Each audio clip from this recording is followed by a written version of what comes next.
This is Francis Ferrugia welcoming you to tonight's WM Daily News.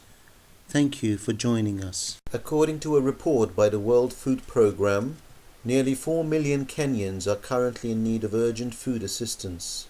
After the total failure of the 2009 long rains across many parts of Kenya, the World Food Programme is working with the government and other humanitarian partners to provide food assistance to 3.8 million Kenyans until the next harvest.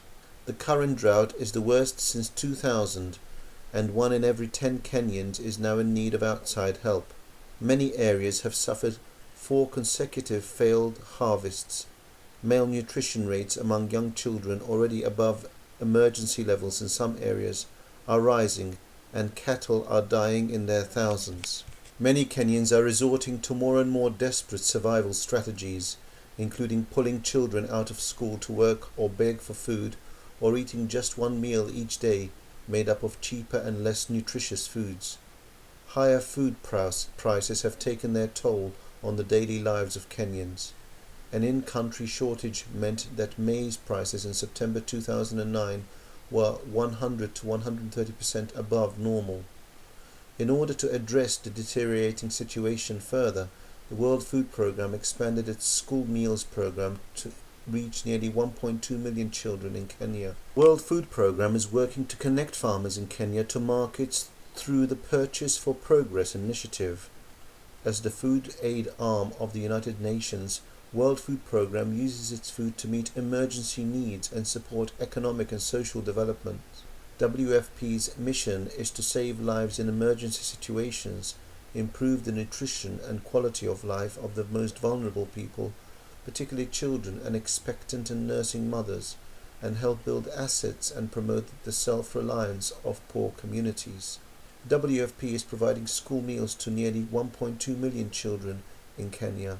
These are the most vulnerable children living in arid and semi-arid lands and urban slums, who will receive at least one nutritious meal a day through WFP. Western Kenya and the Nairobi slums have very high HIV/AIDS rates and growing destitution.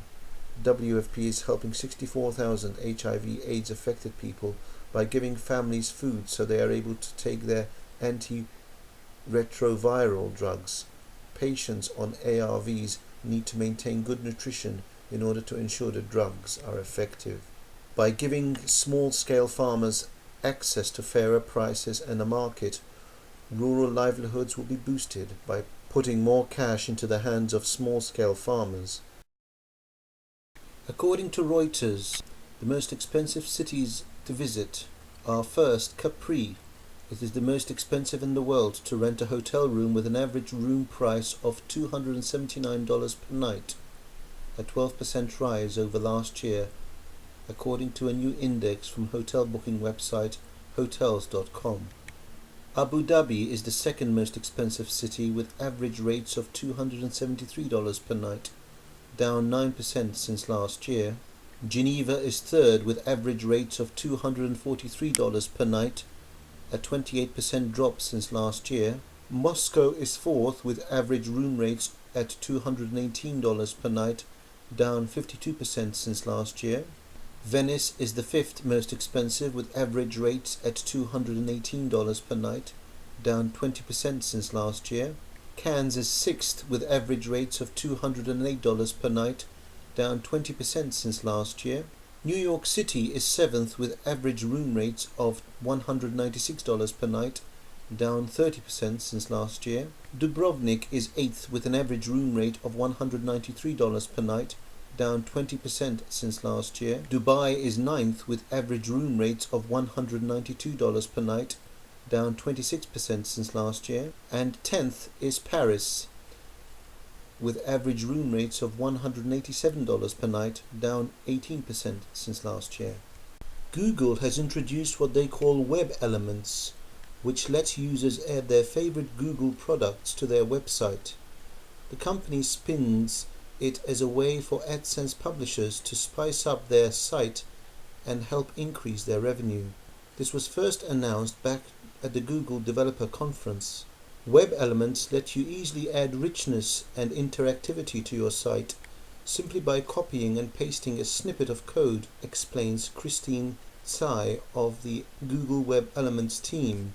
Inspired by the convenience of embeddable YouTube videos, each web element is built upon existing Google products. Users can remind visitors to their site of important dates by adding the Google Calendar element. They can let visitors post comments with the conversation element. They can add a custom search element, a Google Maps element, a Google News element, a presentations element, a spreadsheet element, or the interesting YouTube news element, which shows news videos from YouTube. Google has been all about some data portability lately, introducing their Data Liberation Front. That was all about being able to take your data in and out of Google products.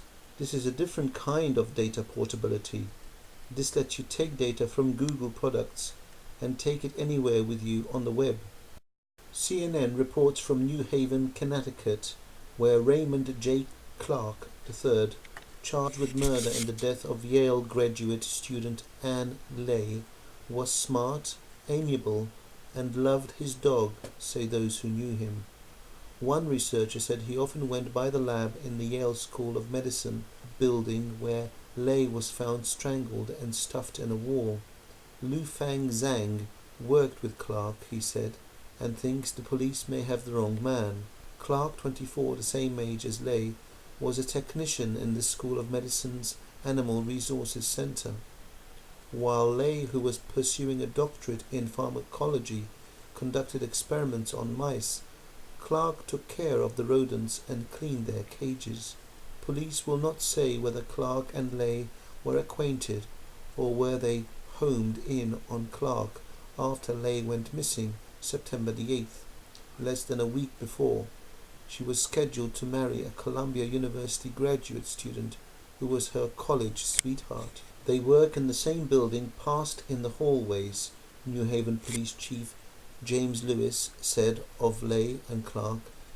Anything beyond that I won't talk about.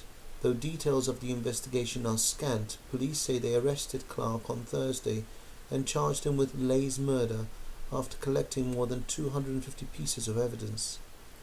Clark was an honor student at Branford High School in suburban New Haven.